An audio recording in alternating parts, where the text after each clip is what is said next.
Hello friends, എല്ലാവർക്കും നമ്മളുടെ ഒരു പുതിയ വ്ളോഗിലേക്ക് സ്വാഗതം. അപ്പം നമ്മൾ ഇന്നുണ്ടല്ലോ ഒരു നല്ലൊരു പരിപ്പുവട ഉണ്ടാക്കാനാണ് പോകുന്നത് കേട്ടോ. ഒരു നാടൻ പരിപ്പുവട എങ്ങനെ ഉണ്ടാക്കാം അതിന് നമ്മൾ ആദ്യം ചെയ്യേണ്ടതുണ്ടല്ലോ, ഈ ഇങ്ങനത്തെ പരിപ്പുണ്ടല്ലോ, നമ്മുടെ വലിയ ടൈപ്പിലെ പരിപ്പ്, അങ്ങനത്തെ പരിപ്പ് നമ്മളാണെങ്കിൽ വെള്ളത്തിലിട്ട് വെക്കണം. വെള്ളത്തിലിട്ട് വെക്കാന്ന് പറഞ്ഞാൽ ഒരു 2-3 മണിക്കൂറത്തേക്ക് നമ്മൾ വെള്ളത്തിലിട്ട് വെക്കണം. എന്നാലേ ഏകദേശം ഇപ്പം കണ്ടോ ഇത് കുതിരയിട്ടിട്ടുള്ളൂ. ഇങ്ങനെ കുതിർന്ന് കിട്ടിയിട്ട് വേണം നമ്മൾക്കത് അരച്ചെടുക്കുക. അരച്ചെടുക്കുക എന്ന് പറഞ്ഞാൽ നമ്മൾ ഫൈൻ പേസ്റ്റായിട്ടല്ല അരച്ചെടുക്കുന്നത്. കുറച്ച് പരിപ്പ് എന്താ പറയുന്നത്, കുറച്ച് ഇതായിട്ട് ഞാൻ നിങ്ങൾക്ക് അരച്ച് കഴിഞ്ഞ് കാണിച്ചു തരാം. ഞാൻ ആദ്യമാണെങ്കിൽ വീഡിയോ എടുക്കാൻ ഓർത്തില്ലായിരുന്നു, കാരണം വീഡിയോ എടുക്കുന്നതെന്ന് വിചാരിച്ചില്ല. അപ്പോഴാണ് ഞാൻ ഓർത്ത് കുറച്ച് ദിവസമായി ഒരു വീഡിയോ ഒക്കെ ചെയ്തിട്ടെന്ന്. അപ്പം ഞാൻ തന്നെ എന്തായാലും ഉണ്ടാക്കാൻ പോലെ അപ്പം ഒരു വീഡിയോ എടുത്തേക്കാമെന്ന് കരുതി. അപ്പം പരിപ്പ് ഇടുന്നൊന്നും എനിക്ക് കാണിക്കാൻ പറ്റിയില്ല. ഇതിപ്പം ഒരു 3 മണിക്കൂറായി ഞാൻ വെള്ളത്തിട്ട് കുതിർന്നതാണ്. അപ്പം നമുക്കിനി ചെയ്യേണ്ടത്, ഇത് വെള്ളം തോർത്തി എടുക്കുക കേട്ടോ. വെള്ളം തോർത്തി നമ്മൾ വേറൊരു പാത്രത്തിലോട്ട് മാറ്റാൻ പോവുകയാണ്. നമ്മുടെ പരിപ്പാണേൽ വെള്ളം തോർത്തി എടുത്തിട്ടുണ്ട്. അപ്പം നമ്മളാണെങ്കിൽ അരയ്ക്കാൻ നേരം ഒരു തുള്ളി പോലും വെള്ളം ചേർക്കുന്നില്ല. വെള്ളം ചേർത്ത് എടുത്ത ഒരു ഇതെന്ന് വെച്ചാൽ, നമ്മളാണെങ്കിൽ ഇത് പരിപ്പുവട ഉണ്ടാക്കാൻ വേണ്ടി എണ്ണയ്ക്കകത്ത് എടുത്തില്ലേ, അത് വെട്ടി കീറിപ്പോകും, രണ്ടായിട്ട് പോകും. അപ്പം നമ്മൾ വെള്ളമൊന്നും അരയ്ക്കാൻ വേണ്ടി എടുക്കത്തില്ല. അപ്പം നമുക്കിനി ചെയ്യേണ്ടത് എന്താണെന്ന് വെച്ചാൽ, ഇതിനകത്ത് കുറച്ച് പരിപ്പുണ്ടല്ലോ, ഞാൻ വേറൊരു പാത്രത്തിലോട്ട് മാറ്റുകയാണേ. ഒരുപാട് വേണ്ട.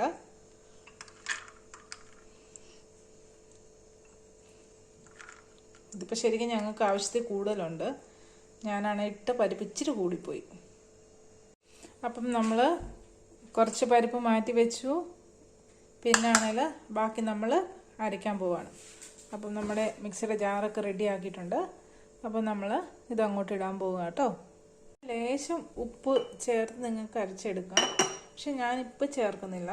ഞാനാണ് ഇതൊന്ന് ജസ്റ്റ് ചതച്ചെടുത്തിട്ട്, അല്ലാണ്ട് നമ്മൾ മിക്സ് ചെയ്യുന്ന സമയത്ത് മാത്രമേ ചേർക്കുന്നുള്ളൂ.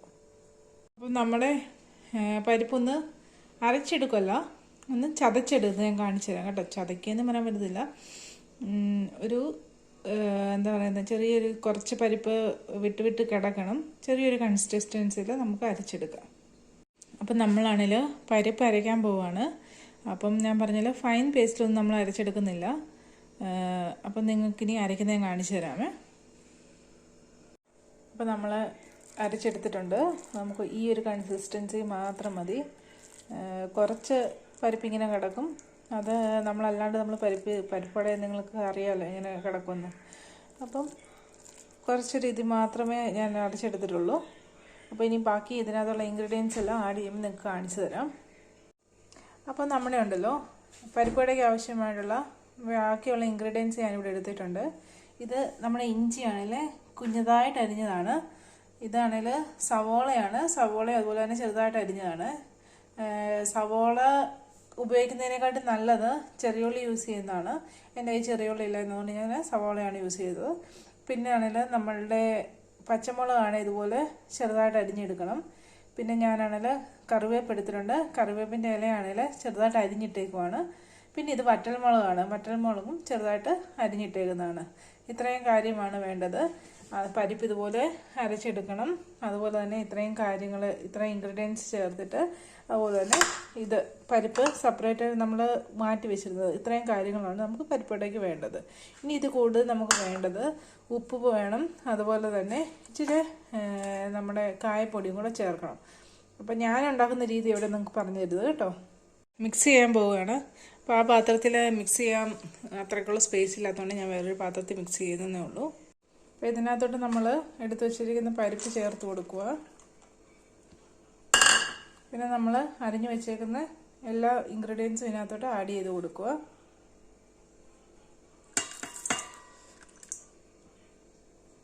പിന്നെ ആവശ്യത്തിനുള്ള ഉപ്പ് ചേർത്ത് കൊടുക്കുക. പിന്നെ ഇതിലേക്ക് കായപ്പൊടിയാണ് ചേർത്ത് കൊടുക്കേണ്ടത്. ഞാനാണെങ്കിൽ ഇവിടുത്തെ നമ്മളെന്തുവാ ടിന്നിലെ കായപ്പൊടി തന്നെ യൂസ് ചെയ്യുന്നത്. അപ്പോൾ ഇതൊരു നല്ലൊരു ഫ്ലേവറിനൊക്കെ വേണ്ടിയാണ് നമ്മൾ യൂസ് ചെയ്യുന്നത്. ഇനി നമ്മളുണ്ടല്ലോ അടുത്തത് എല്ലാം നന്നായിട്ടൊന്ന് മിക്സ് ചെയ്ത് കൊടുക്കണം.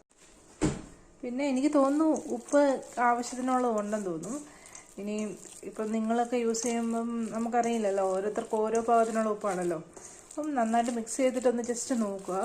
അതല്ലെങ്കിൽ ഒരു വട ഉണ്ടാക്കി കഴിഞ്ഞിട്ട് നമുക്കത് ടേസ്റ്റ് ചെയ്ത് നോക്കുക. അപ്പം നമുക്കറിയാമല്ലോ ഉപ്പ് ആവശ്യമുണ്ടോ ഇല്ലയോ എന്നുള്ളത്. എന്നിട്ട് വേണമെങ്കിൽ കുറച്ചുകൂടെ അത് കഴിഞ്ഞിട്ട് ആഡ് ചെയ്യുക. കാരണം ഒരുപാട് ഉപ്പായി പോയാലും ഇതാകില്ല. അപ്പം നന്നായിട്ടിത് മിക്സ് ചെയ്തെടുക്കുക. ചെയ്യേണ്ടതെന്ന് വെച്ചാൽ ഇത് നന്നായിട്ട് മിക്സ് ചെയ്തെടുത്തിട്ടുണ്ട്. ഇനി നമ്മളാണെങ്കിൽ അടുപ്പയിലോട്ട് നമ്മൾ ചീനച്ചട്ടി വെച്ചു. പാൻ യൂസ് ചെയ്യുന്നവർക്ക് പാൻ യൂസ് ചെയ്യാം. ഇപ്പം ഞാനിവിടെ ചീനച്ചട്ടി യൂസ് ചെയ്യുന്നത് കേട്ടോ. അപ്പോൾ ഇതിനകത്തോട്ട് നമ്മളാണെങ്കിൽ ഒന്ന് ചീനച്ചട്ടി ചൂടായിട്ട് ഇപ്പം വെള്ളമയൊക്കെ ഉണ്ടല്ലോ അത് മാറിയിട്ട് ആവശ്യമുള്ള എണ്ണ ഒഴിച്ചെടുക്കണം. അപ്പോൾ ഇത് മുങ്ങിക്കിടക്കാനുള്ള എണ്ണ വേണം. അതുപോലെ തന്നെ നമ്മൾ ശ്രദ്ധിക്കേണ്ട കാര്യമെന്ന് വെച്ചാൽ പരിപ്പ് വടയാണെങ്കിൽ ഇടുന്ന സമയത്ത് നമ്മൾ എപ്പോഴും ഉണ്ടല്ലോ പരിപ്പടയുടെ ഇത് പരിപ്പാടി ഇടുമ്പോൾ അടിയിൽ ഭാഗത്തേ പോയി കിടക്കത്തുള്ളൂ. അപ്പോൾ മുകളിലോട്ട് പൊങ്ങി വരുമ്പോഴാണ് നമുക്കിത് തിരിച്ചിടാൻ പറ്റത്തുള്ളൂ. അത് നിങ്ങൾക്ക് കാണിച്ചു തരാം ഞാൻ. അപ്പം നമ്മുടെ ചീനച്ചട്ടി ചൂടായിട്ടുണ്ട്. അപ്പോൾ അതിനകത്തോട്ട് ആവശ്യമുള്ള എണ്ണ ഒഴിച്ചു കൊടുക്കുവാണേ.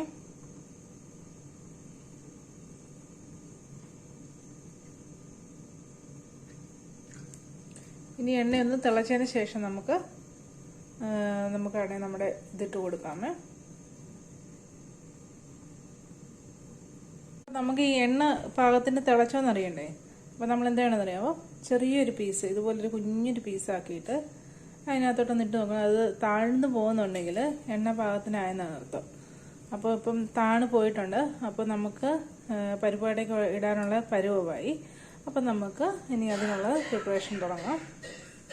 പരിപ്പാടി ഉണ്ടല്ലോ നമുക്ക് തിരിച്ചിടാറാവുമ്പോഴത്തേക്കുണ്ടല്ലോ ഏകദേശം ഇങ്ങനെ ഉണ്ടോ ഇത് പൊങ്ങി വരുന്നുണ്ടോ, ഇങ്ങനെ പൊങ്ങി വരും. അന്നേരം മാത്രമേ നമ്മൾ തിരിച്ചിട്ട് കൊടുക്കാവൂ. കാരണം അല്ലെങ്കിൽ പിന്നാണെങ്കിൽ പൊടിഞ്ഞു പോകാനുള്ള ചാൻസ് കൂടുതൽ കേട്ടോ. അപ്പോൾ നമുക്ക് നമ്മുടെ പരിപ്പടം തിരിച്ചിട്ട് കൊടുക്കാം.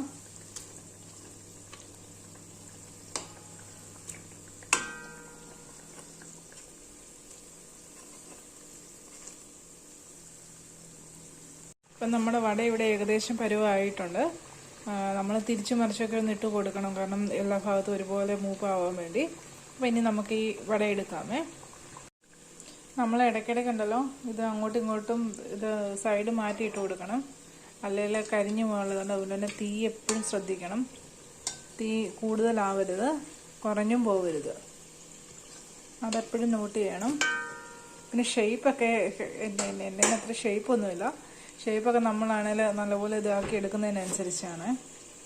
അപ്പം നമ്മുടെ വട ഇവിടെ റെഡി ആയിട്ടുണ്ട്. നന്നായിട്ട് ഇതായിട്ടുണ്ട്, മൂത്ത്. ഈ ഒരു കളറൊക്കെ ആകുമ്പോൾ നമ്മൾ ഇത് എടുക്കണം, അല്ലെങ്കിൽ കരിഞ്ഞു പോകും.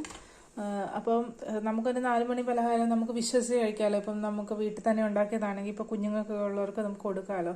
കാരണം നമുക്കറിയില്ല എത്ര ദിവസത്തെ എണ്ണയിലാണ് നമ്മൾ ഒരു കടയിൽ നിന്ന് മേടിച്ചുണ്ടാകുന്നത്, നമുക്കറിയുന്ന കാര്യമല്ലല്ലോ. അപ്പം നമുക്കിങ്ങനെ ചെറിയ എന്ന് വെച്ചാൽ ഒത്തിരി ഭംഗിയൊന്നും ഇല്ലെങ്കിലും നമുക്ക് നല്ല ആവശ്യമുള്ള രുചിയിൽ നമുക്ക് വീട്ടിൽ തന്നെ ഇങ്ങനത്തെ കാര്യങ്ങളെല്ലാം ഉണ്ടാക്കി കഴിക്കാൻ പറ്റും. പിന്നെ പറഞ്ഞ പോലെ ഒത്തിരി ചൂട് കൂട്ടിയിടില്ല. ചൂട് കൂടിയിട്ട് അകം വേഗത്തില്ല.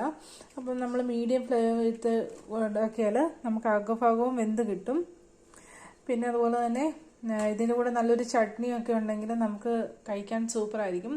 പിന്നെ 4 മണിയുടെ ചായയുടെ കൂടെ എല്ലാം നല്ലതായിരിക്കും. അപ്പം നിങ്ങൾക്ക് ഈ വീഡിയോ ഇഷ്ടപ്പെട്ടെന്ന് ഞാൻ വിശ്വസിക്കുന്നു. അപ്പം നിങ്ങൾ എല്ലാവരും ഞങ്ങളുടെ ചാനൽ സബ്സ്ക്രൈബ് ചെയ്യണം, ലൈക്ക് ചെയ്യണം. അതുപോലെ തന്നെ നിങ്ങൾക്ക് എന്തെങ്കിലും അഭിപ്രായം ഉണ്ടെങ്കിൽ കമൻറ്റ് ചെയ്യണം. അപ്പം ഞങ്ങൾ തന്നെ ഒരുപാട് ദിവസം കൊണ്ട് ഒരു വീഡിയോ ഇടുന്നതാണ്. അപ്പോൾ അതിൻ്റേതായ ഒരു പോരായ്മ എന്തായാലും കാണും ഈ വീഡിയോയിൽ. എന്തായാലും നിങ്ങളുടെ സപ്പോർട്ട് ഞാൻ പ്രതീക്ഷിക്കുന്നു. അപ്പം വീണ്ടും നല്ല പുതിയ വീഡിയോയുമായിട്ട് ഞങ്ങൾ വരുന്നതാണ്. അപ്പം എല്ലാവരുടെയും സപ്പോർട്ട് ഉണ്ടാവുമെന്ന് വിശ്വസിക്കുന്നു. Thank you for watching. അപ്പം ബൈ. പുതിയ വീഡിയോയുമായിട്ട് നമുക്ക് വീണ്ടും ഉടനെ തന്നെ കാണാം. ബൈ.